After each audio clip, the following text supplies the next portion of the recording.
Hey guys, tonight we're stepping back, way back, to a land of sand, sun and some seriously questionable life choices. Imagine the air, thick with the scent of dust and the distant, earthy perfume of the Nile. The sun, a relentless, burning orb, beats down on the mud brick walls of your tiny home, turning the very air into a tangible weight on your shoulders. You're not a pharaoh, not a priest, and certainly not some fancy vizier with a fanbearer following you around. You are, for all intents and purposes, a regular person living in ancient Egypt, a reality that, let's be honest, you probably wouldn't survive a day of. The romance of the pyramids and the gold masks tends to overshadow the gritty, painful truth of what daily existence actually was. The sheer, exhausting effort required just to get through a single day would make your current to-do list look like a pleasant Sunday afternoon stroll. So, before you get comfortable, take a moment to like the video and subscribe, but only if you genuinely enjoy what I do here. Let me know where you are right now, what time it is, and maybe even what's keeping you from drifting off just yet. Now, dim the lights, maybe turn on a fan for that soft background hum, and let's ease into tonight's journey together. Your journey begins the moment you wake up, not to a gentle alarm, but to the harsh reality of a world that wants you dusty and dead. As the sun crests the horizon, painting the sky in fiery orange and deep red, your day starts. There's no coffee, no quick breakfast bar, just the immediate, pressing need to find food and water. You're living in a society built on the back of the annual Nile flood. A life-giving force that could also, with a single bad season, spell your family's doom. The entire rhythm of your existence is dictated by this river. The flood, or Akhet, was followed by the growing season, or Pere, and then the dry harvest season, Shemu. You live and die by this cycle. It's a rhythm that's been in place for centuries, and you are just a tiny, sweating part of it. For all the talk of gold and grand temples, the vast majority of Egyptians were farmers. Your hands are calloused, your back perpetually aches, and the soles of your feet are as tough as leather from walking barefoot on the sun-baked earth. The food you eat, the clothes you wear, the very mud bricks of your house, it all comes from the ground. Through your own physical labor. A modern historian might call it agrarian feudalism. But to you, it's just life, and it's a life that's brutally simple. There's no social safety net, no retirement plan, just the next day's work and the hope that the Nile will be kind. Historians still argue whether the agricultural surplus was truly enough to sustain the population without constant struggle. But you know from your empty stomach that a lean year is a very real terror. You work from sunup to sundown, a constant, grueling effort to keep yourself and your family fed. And then there's the hygiene, or lack thereof. The concept of germ theory is millennia away. You share your living space with insects, rodents, and livestock. Your water, pulled from the Nile, is teeming with things you can't see but that will make you sick. A simple cut can turn into a life-threatening infection. Even something as common as tooth decay becomes a major health crisis, due to the sandy grit that gets into your bread from the grinding stones. You're constantly fighting against a world designed to break you down. A world where a mild fever or a sprained ankle can be a death sentence. There's a reason the average life expectancy was so low. And it wasn't just because of lions and scorpions. It was the daily grind, the constant exposure to disease, and the utter lack of effective medicine. Remember the old joke about the crocodile dung for contraception? Yeah, that was an actual remedy. People were desperate. Your life is inextricably tied to the river. The Nile isn't just a geographical feature, it's the main artery of your civilization. A moody deity that gives and takes in equal measure. Every morning, you make your way to its banks. The ground beneath your feet turning from dusty sand to thick, fertile mud. This is the silt, the precious black earth deposited by the annual flood. And it's the reason your society exists at all. Without it, this would be nothing more than an endless, barren desert. The land you're working is a patchwork of small fields, crisscrossed by rudimentary irrigation canals you and your neighbors have to constantly maintain.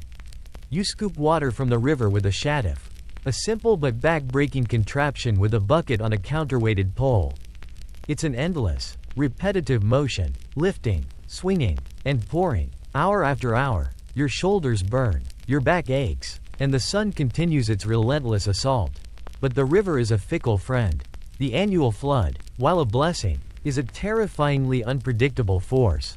Too little water, and your crops will wither and die, condemning your family to a lean, hungry year. Too much water, and the river overflows its banks with a vengeance, sweeping away homes, livestock, and sometimes, even people. You live with this constant, low-level anxiety, a daily gamble against the forces of nature.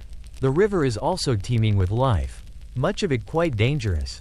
Crocodiles, huge and silent, are a constant threat. Hippos, surprisingly aggressive and territorial, can capsize a papyrus skiff in a heartbeat. You learn to be hyper-aware of your surroundings, to read the water's surface for the telltale sign of a ripple that shouldn't be there.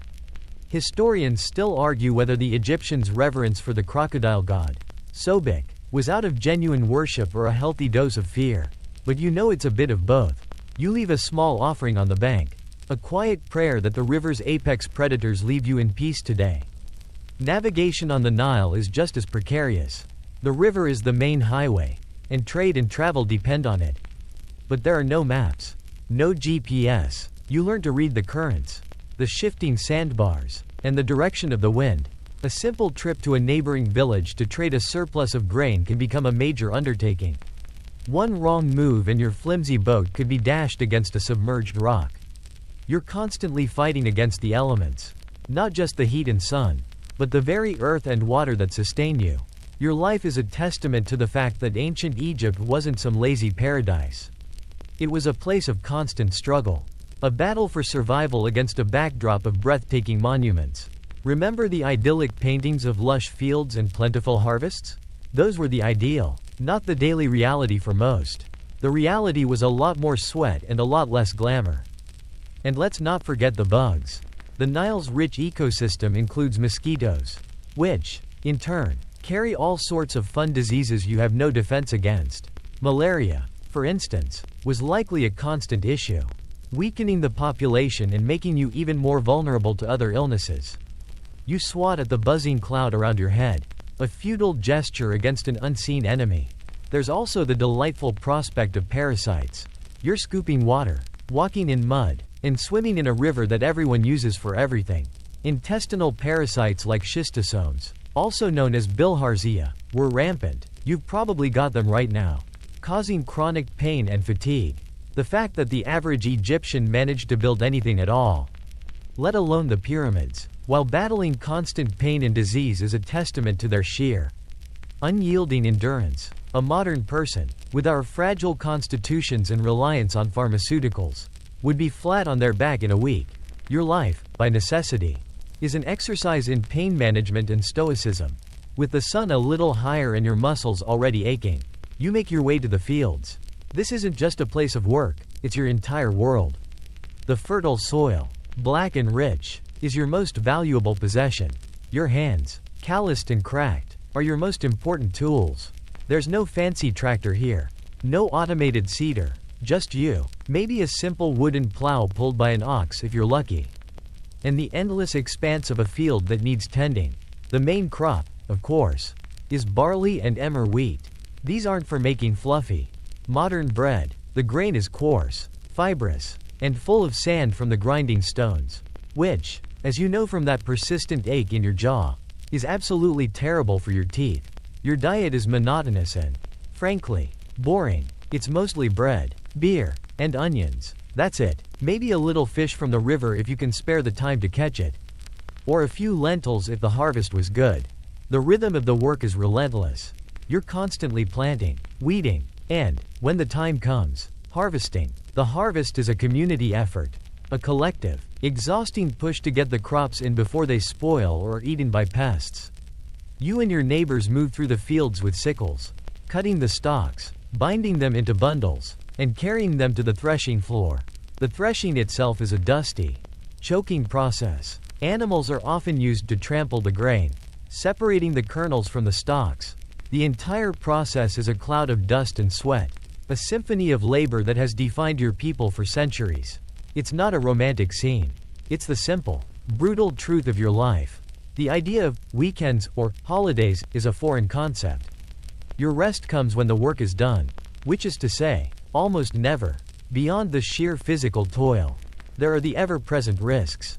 snakes and scorpions, hiding in the sun-baked soil, or a daily menace. A bite from either could mean a slow, agonizing death. There are no anti-venoms, no emergency rooms, just a prayer to the gods and the hope that you're strong enough to survive it. Historians still argue whether the Egyptians' use of protective amulets, like the Eye of Horus, was more about warding off evil spirits or just a desperate attempt to find comfort in a world full of unseen dangers. For you, it's a bit of both. You wear one around your neck, a small piece of carved stone that feels heavy with the weight of your hope. A light-hearted moment comes when a fellow farmer, trying to look brave, trips and lands face first in a pile of newly threshed grain. He emerges, sputtering and covered in dust, looking for all the world like a misplaced human donut. A brief moment of shared laughter. And then it's back to work. There's also the constant threat of being exploited.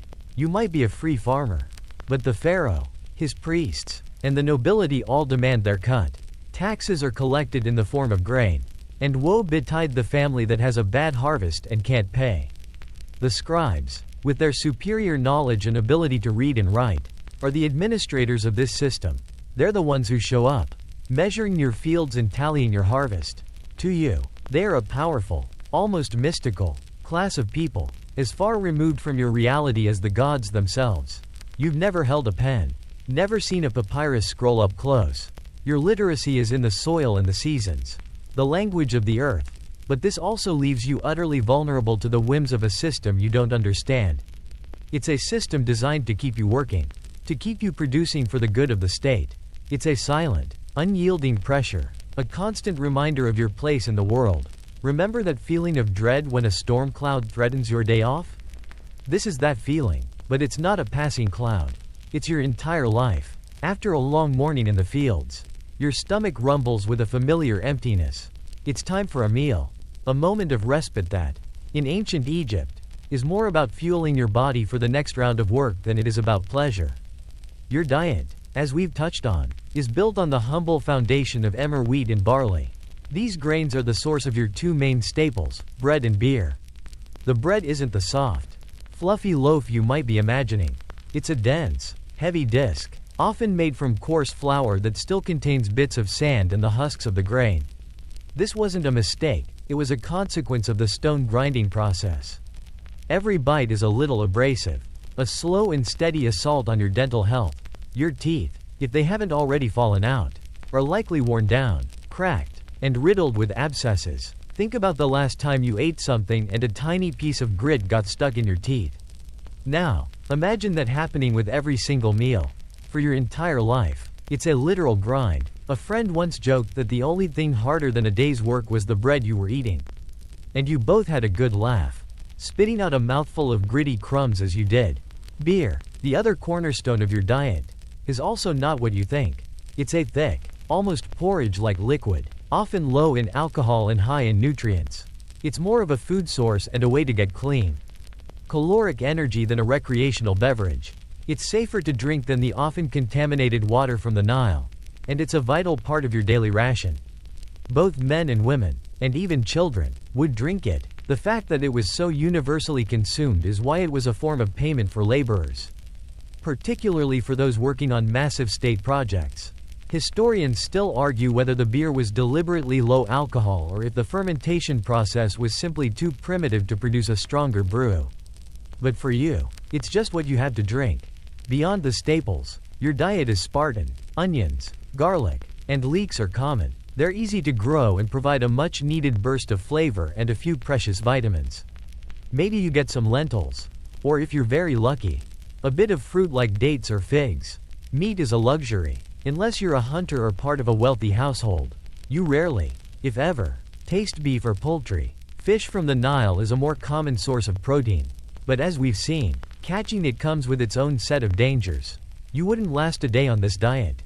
The lack of variety, the constant dental problems, and the sheer blandness of it all would break you long before the physical labor did. Remember that last food craving you had? Well, in this life, you're just going to have to get used to the idea of never having it satisfied. There's a small, quirky tidbit that a modern person might find amusing, but to you, it's just a fact of life. The Egyptians loved their sweets, and they would often sweeten their foods with honey. especially for religious offerings. The irony is that the honey, while delicious, would stick to your teeth, accelerating the decay caused by the constant grit in your bread. It was a double whammy of dental disaster. You're working from a calorie deficit for most of the year, constantly battling fatigue and the threat of hunger. A bad harvest isn't just a news story, it's an existential crisis. The whole system is built on a knife's edge, a delicate balance between survival and starvation. And you, a single farmer, are at the very bottom of that pyramid, literally and figuratively. Your day is not about enjoying life, it's about enduring it. One gritty mouthful at a time. As if the endless work and terrible diet weren't enough. Let's talk about your health. Or, more accurately, the complete and utter lack of it. Imagine you've somehow survived all the dangers of the Nile and the farm, only to succumb to a common ailment. You've got a toothache so severe it feels like a demon is living inside your jaw. A fever that makes you sweat through your linen tunic even in the cool of the night. Or maybe a deep, painful gash from a farming implement that's already starting to fester. So, what do? You don't have a modern hospital with clean rooms, a pharmacy full of antibiotics, or a kindly dentist with a sterile drill. Your only option is to seek out a healer. A person who operates under a medical system that is, shall we say, a mix of genuine empirical knowledge and outright superstition.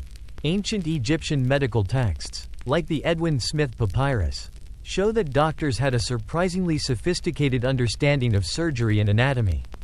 Particularly for treating injuries, they knew how to set broken bones, stitch wounds, and even perform trepanation, drilling a hole in someone's skull to relieve pressure. But this knowledge was mostly limited to trauma, which makes sense given the constant threat of injury in daily life. For internal diseases and ailments, things got a lot more creative. The line between doctor and priest was incredibly thin. Illness was often seen as a punishment from the gods or the work of an evil spirit.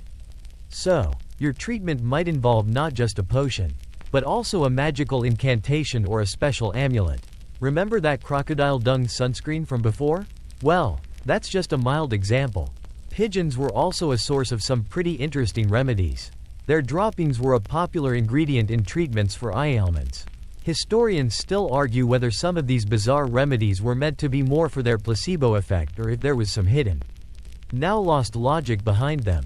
You go to the healer. Your body racked with fever.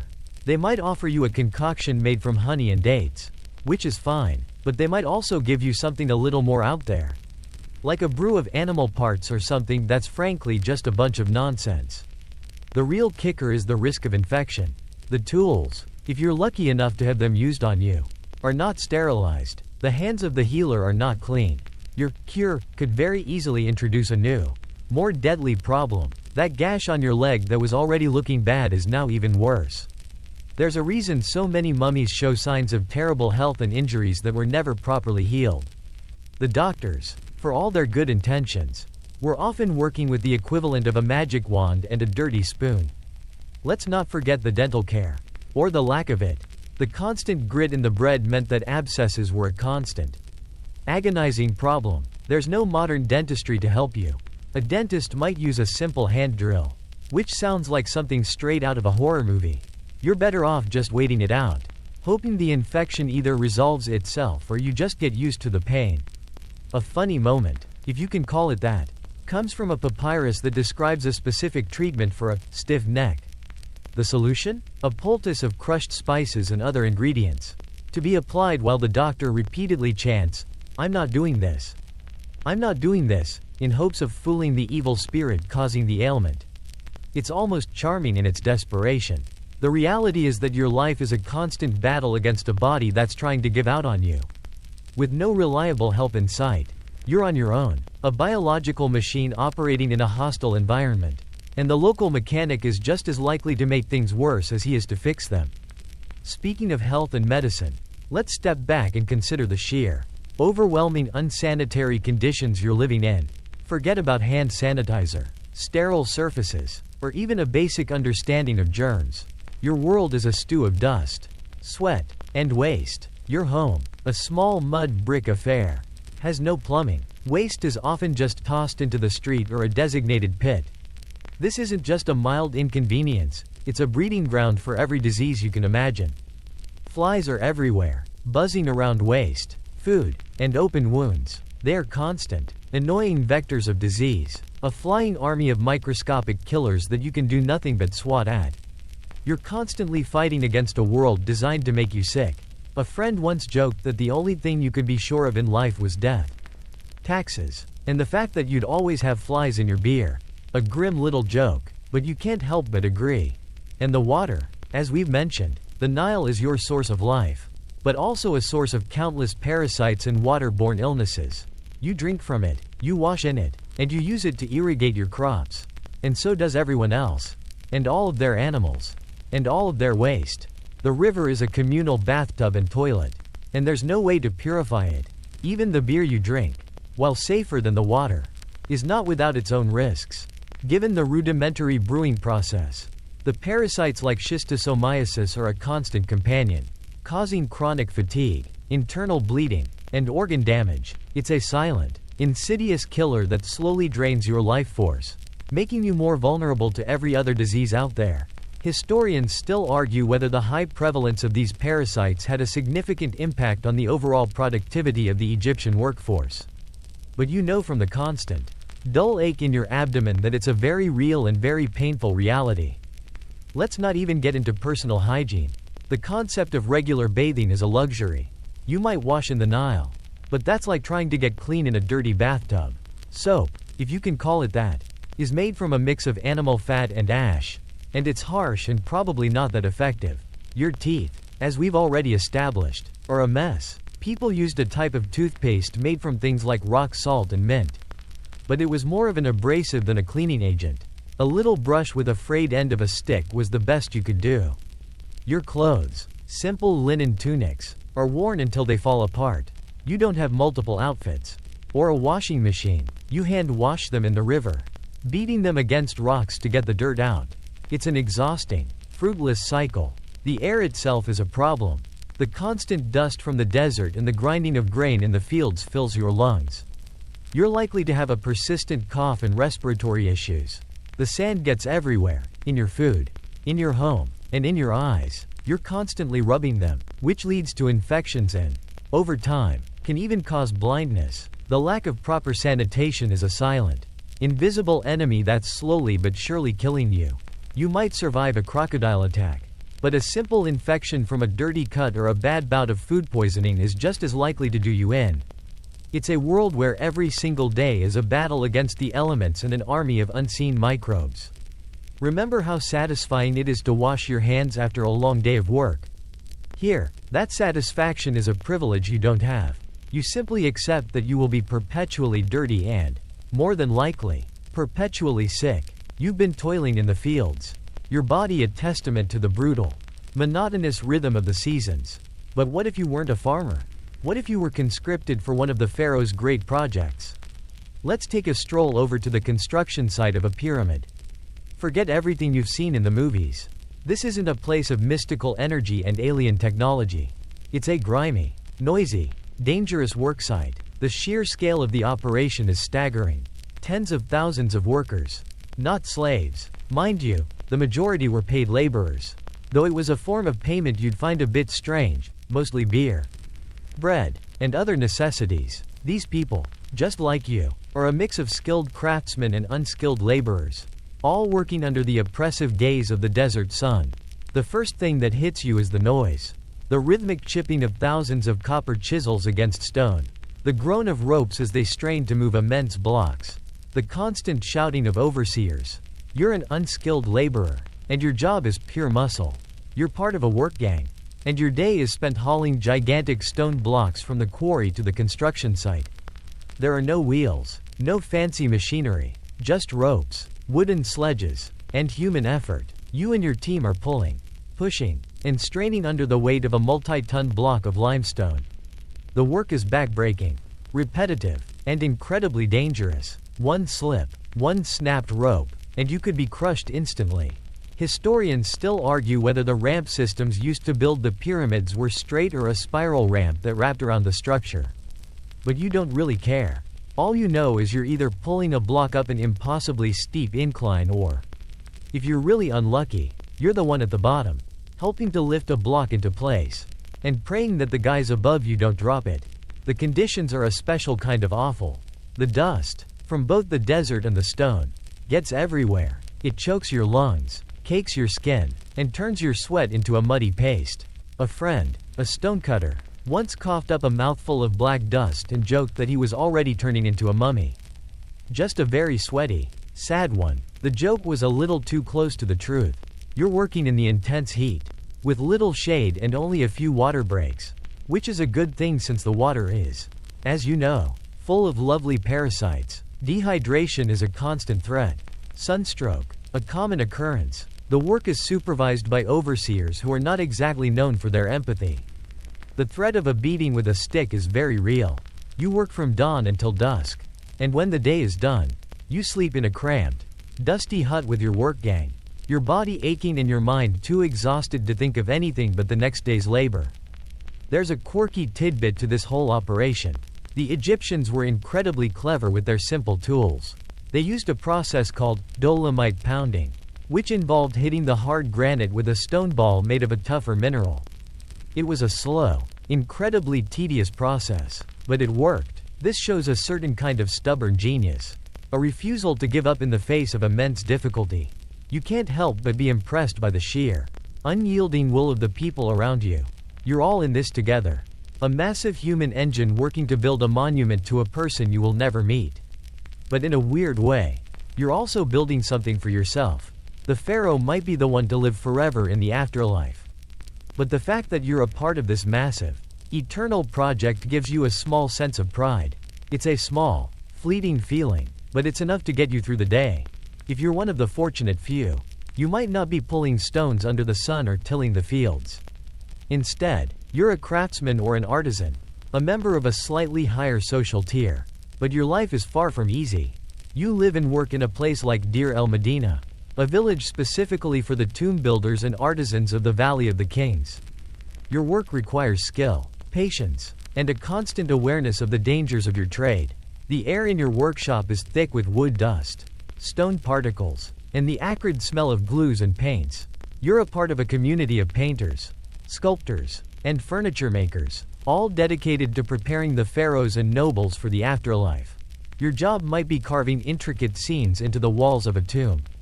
The work is precise and slow, done by the light of a small oil lamp, the flame of which is a constant, flickering reminder of the darkness around you.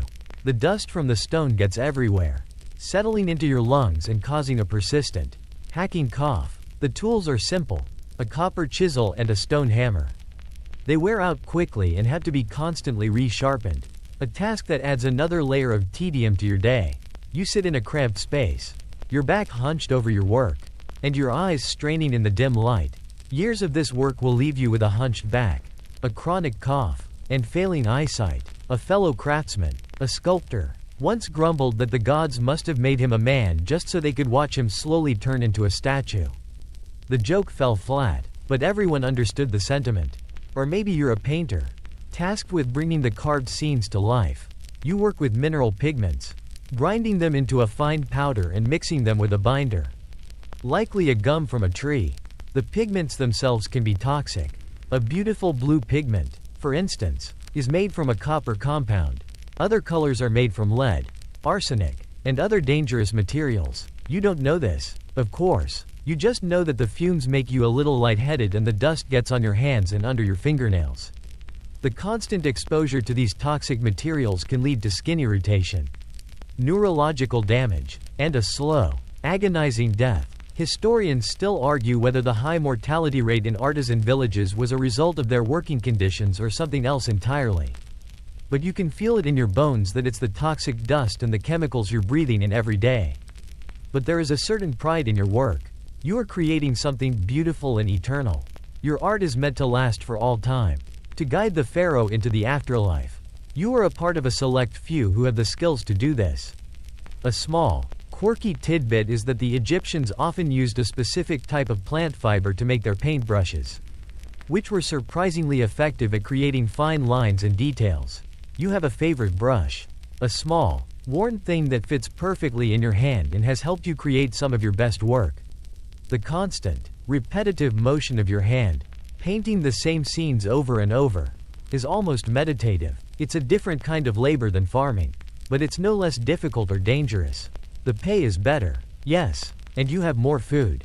But your body is still a machine that's slowly, surely wearing down. Remember the last time you had a splinter? Well, imagine your body as a tapestry of splinters. And every day, you're just adding a new one. You've managed to avoid the back-breaking labor of the fields and the toxic dust of the workshops. But you're still not safe. Your next challenge is the Egyptian justice system. It's a world where the law is often a fluid, complex thing, and your personal rights are entirely dependent on your social standing. There are no fancy courtrooms with judges in wigs. No long, drawn-out trials with lawyers and juries.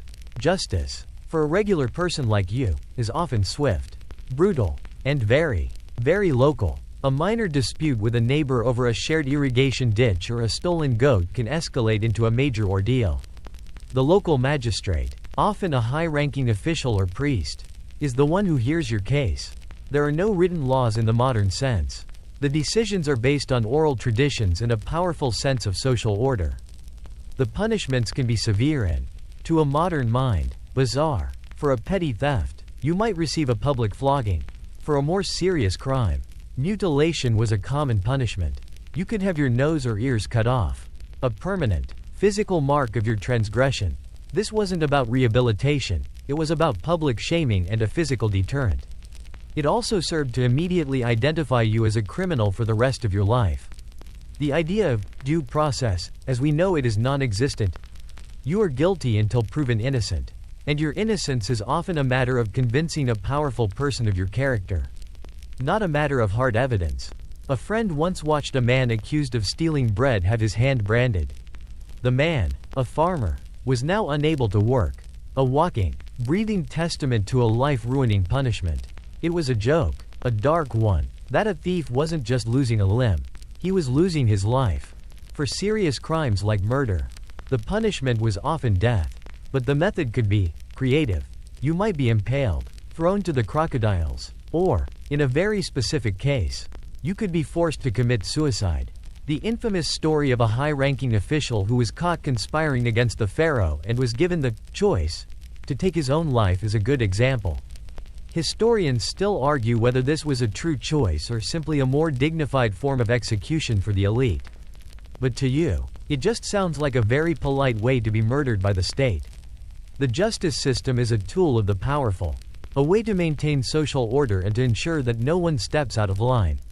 You're at the bottom of the ladder, and you are incredibly vulnerable to its whims. There's a quirky tidbit about the Egyptian legal system. They had something called an oracle consultation, where a god's statue would be carried in a procession. The priest would ask a yes or no question about a criminal's guilt or innocence. The statue would then supposedly nod or turn away to give the answer. This might sound completely insane, but for a society that was so deeply religious, it was a perfectly legitimate way to get to the truth. For a regular person, this was probably a welcome alternative to a public lashing. The only problem was that the priests were the ones controlling the statue. A humorous aside, a local farmer was once accused of stealing a neighbor's goose. And during the oracle consultation, the statue of the god, carried by two priests, wobbled and pointed straight at the neighbor who was the accuser. The crowd erupted in laughter, and the case was dismissed. It was a rare moment of levity, a brief glimpse of a justice system that could, for a moment, be on your side, but the next day, it would be back to business as usual. Now, let's talk about the soul of your civilization, religion. It's not a once-a-week affair. It's not something you do in a building on a Sunday and then forget about. Religion is the air you breathe, the water you drink, and the sun that shines on your back. It permeates every single aspect of your existence, from the way you plant your crops to the way you prepare for death. The pantheon of gods is vast and complex, and each one has a specific role in your life. You have gods for the sun, the moon, the river, and the harvest. They are all powerful, all-seeing beings who can bless you with a good crop or curse you with famine and disease. Your life is a constant, quiet negotiation with these forces. As a common person, you don't have access to the grand temples or the sacred rituals. Those are reserved for the pharaoh and the priests. You have to make do with your own small, Personal shrines, often a little alcove in your home with a statuette of your favorite god. You make offerings of food and beer, hoping to win their favor.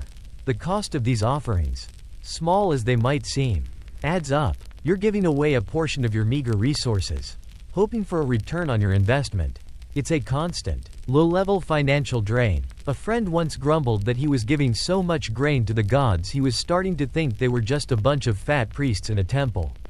The joke was a little too close to the bone, and you both quickly went back to work, a quiet fear of divine retribution lingering in your minds.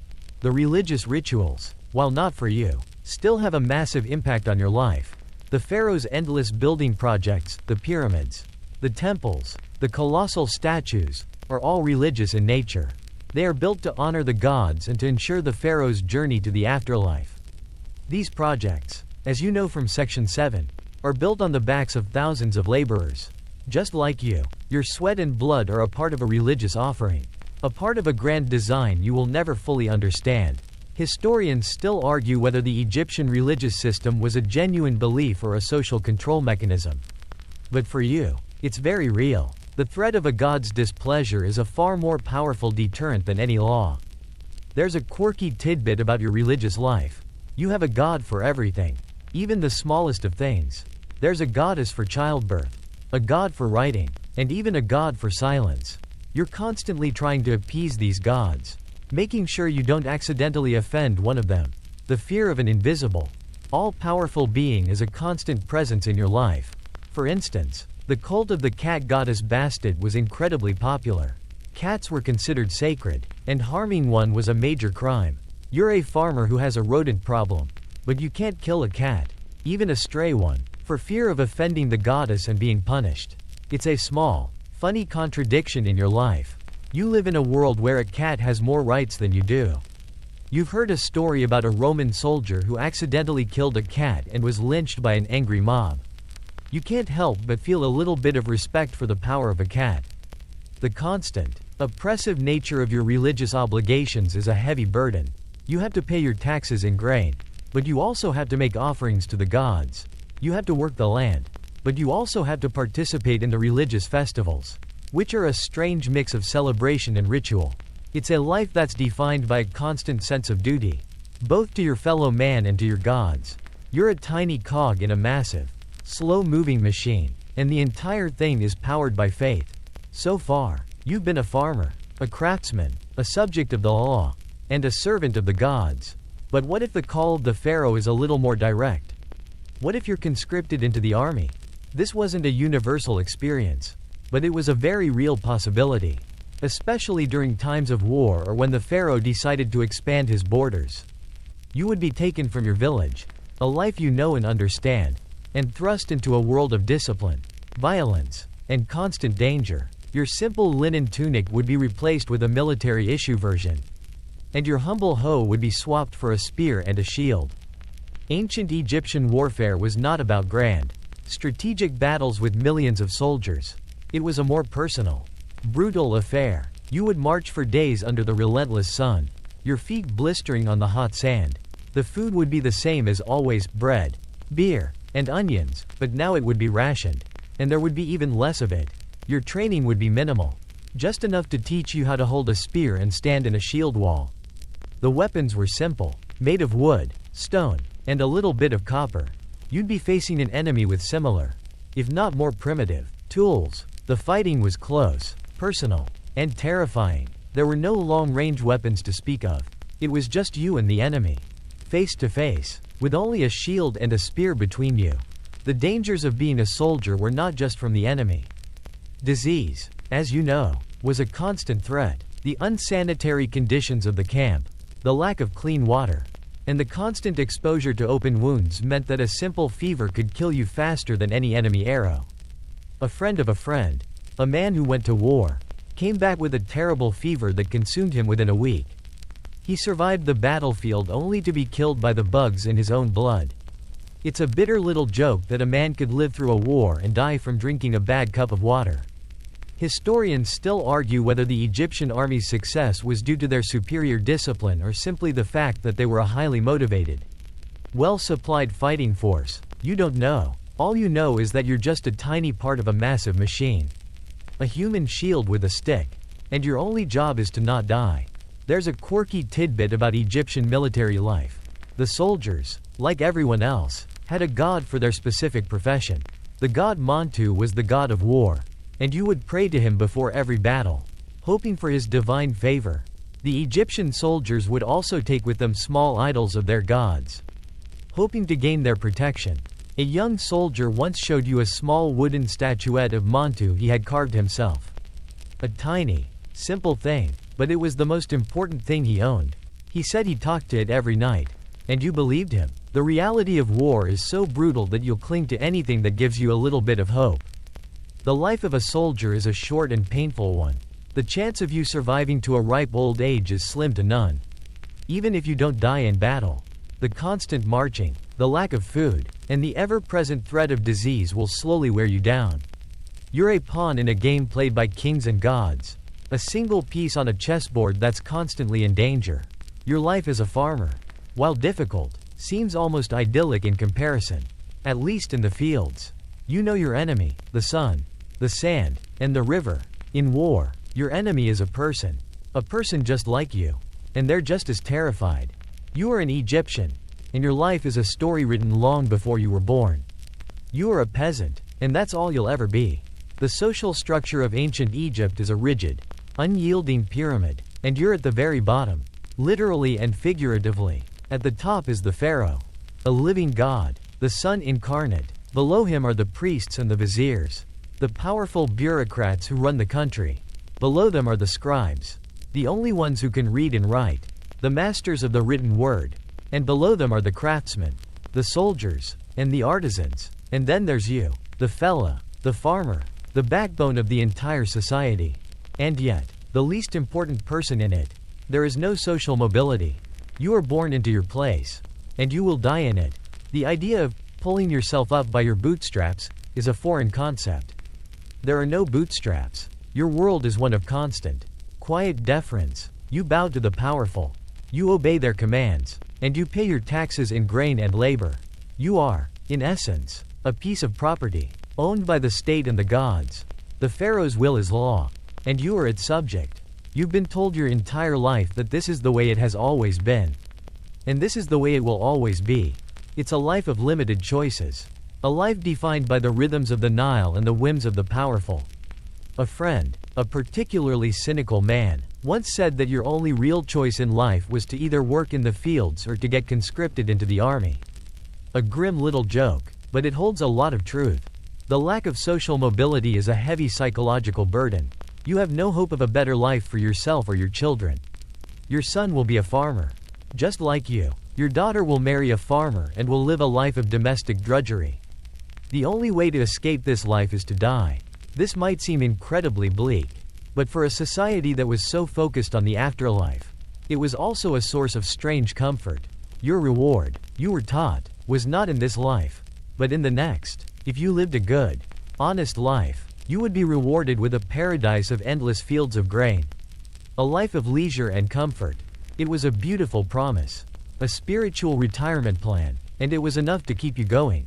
Historians still argue whether this promise of a glorious afterlife was a genuine religious belief or simply a way to keep the common people in line. You, however, believe it with every fiber of your being. You have to. It's all you have. There is a quirky tidbit about the social structure. Even within the elite, there was a strict hierarchy. A vizier, the pharaoh's second in command, was more powerful than a high priest, who was more powerful than a simple temple scribe. Everyone had their place, and everyone knew it. A humorous moment comes when a high-ranking scribe, a man who has never worked a day in his life, tries to give you advice on how to plant your crops. He holds a papyrus scroll and speaks in a high, refined tone, but his words are nonsense. You just nod and smile. A quiet little rebellion in a world where you have no voice. Your knowledge is not in scrolls or in words.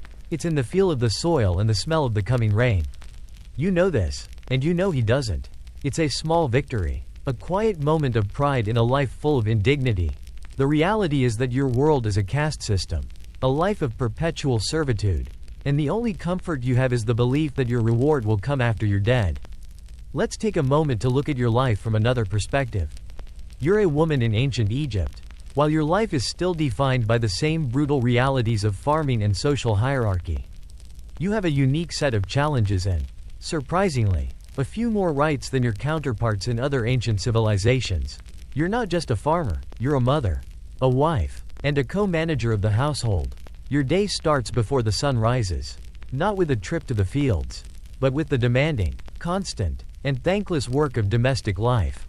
You grind the grain, a back-breaking task that takes hours and contributes to the terrible dental health we've already discussed. You bake the bread and brew the beer, your hands constantly moving, a part of a rhythm that has been passed down for generations. You're also in charge of raising the children. Child mortality is incredibly high. You've had many pregnancies, and many of your children have not survived infancy. The loss is a part of life, a constant, dull ache in your heart. You've seen the crocodile dung contraception work, and you've seen it fail. You've tried every herbal remedy for a fever, and you've watched your children die anyway. It's a life of constant, quiet grief. A friend once said that the only thing a mother could be sure of was that she would one day bury her child. It was a morbid thought, but it was also a very real one. You're a woman, and your body is a battleground, a vessel for life and a constant source of pain and loss. But ancient Egypt, for all its brutality, had a unique view of women. You have a few legal rights that are a little more progressive than you might expect. You can own property, you can inherit land, and you can even represent yourself in a legal dispute. While this is rare for a common woman like you, it's not unheard of. A woman in your village, a particularly strong-willed widow, once took a man to court over a piece of land her husband had left her. The magistrate, to everyone's surprise, ruled in her favor. It was a rare, beautiful moment of justice. This is a quirky little tidbit that makes your life in ancient Egypt slightly more bearable. Historians still argue whether these rights were a sign of true equality or simply a pragmatic way to ensure that property didn't get lost between generations. For you, it doesn't matter. It's a small victory in a world of constant struggle. Your life, however, is still a life of quiet subservience. You are the second in command in your home, but your husband is the unquestioned head. You do not have a public role. You are not a scribe, a soldier, or a priest. Your world is your home, your family, and your neighbors. You are a part of a community of women who support each other, who share their burdens and their joys. You work together, you raise your children together, and you grieve together. A light-hearted moment comes when you and the other women of the village gather to do the laundry in the Nile. The work is hard, but the chatter is constant. You share stories, jokes, and gossip. A brief moment of camaraderie in a life of solitude. It's a small, fleeting moment of joy, a reminder that you're not alone in this world. But the laughter quickly fades, and you're back to your work. The sun is setting, and you have to get home to prepare for another night, and another day of the same brutal, beautiful life. You've survived the work, the bugs, the justice system, and the gods, but you still have to contend with the most constant and oppressive force in your life, the climate. The sun, a burning, relentless eye in the sky, is a constant, physical presence. You're living in a desert, a place of extreme heat and dryness. The air is thick with dust and sand, and the wind, when it comes, is often a hot, suffocating blast that whips up a sandstorm, blinding you and filling your lungs. There's a reason the ancient Egyptians revered the sun god Ra. They understood its power and its absolute, unyielding dominion over their lives.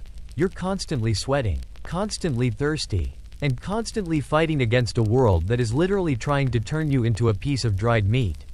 A friend once joked that the only thing you could be sure of was that the sun would come up, and that it would probably try to kill you. You both laughed, a dry, dusty sound that was quickly swallowed by the wind. The heat is more than just an inconvenience, it's a constant threat. Dehydration is a daily battle. You're drinking from the Nile, but it's not enough to replace the fluids you're losing. Your skin is cracked and dry, and your lips are perpetually chapped. Sunstroke is a common, and often fatal, occurrence. You wear a simple linen tunic to protect your skin from the sun. But it's not enough. You're constantly seeking out the small patches of shade, a fleeting moment of respite from the heat. The sand is another constant enemy. It gets into your food, your water, your clothes, and your home. It's an endless, insidious presence. A part of the very air you breathe. You're constantly cleaning it out of your home. And it's a futile, Sisyphean task. The lack of natural resources, other than the Nile, is another part of the struggle. There are no forests to speak of. So wood is a rare and precious commodity.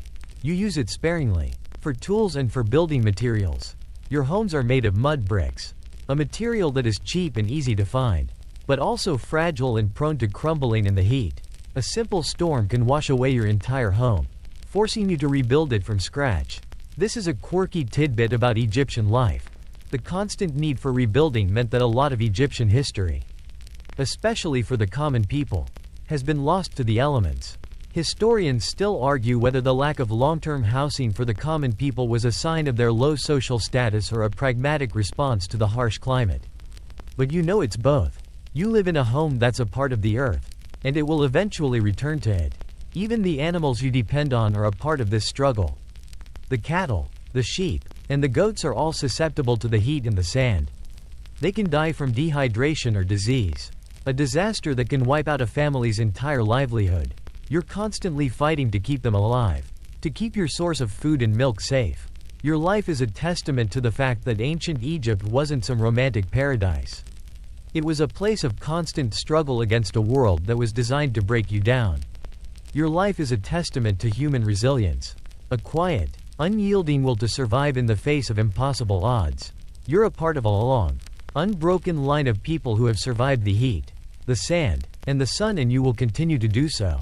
You've made it. You've survived the fields, the river, the illness, and the sun, but your journey isn't over yet. Now, you must prepare for the final and most important journey of all, death. For the ancient Egyptians, death wasn't an end, it was a transition, a passage to the afterlife. And your preparations for that journey begin long before your last breath. The afterlife, or the duat, was a real place, a mirror image of your current world, but one filled with endless fields of grain, a land of leisure and comfort. But getting there was no easy feat. Your journey was a perilous one, filled with demons, monsters, and a final, terrifying judgment. Your life, in essence, was a preparation for this final journey. As a common person, you can't afford the grand tomb of a pharaoh, but you can afford a simple burial. Your body is prepared for the journey by your family and local undertakers. Your organs, with the exception of your heart, are removed and placed in canopic jars, a set of 4 vases dedicated to the 4 sons of Horus. Your body is then packed in natron salt to dry it out, a process that takes 40 days. This is the first step in mummification, a process that is as much about preserving your physical body as it is about preparing your spirit for the afterlife. A friend once joked that the only thing more expensive than living was dying. You laughed, but you knew it was true. The cost of the oils, the linens, and the rituals was a heavy burden on your family.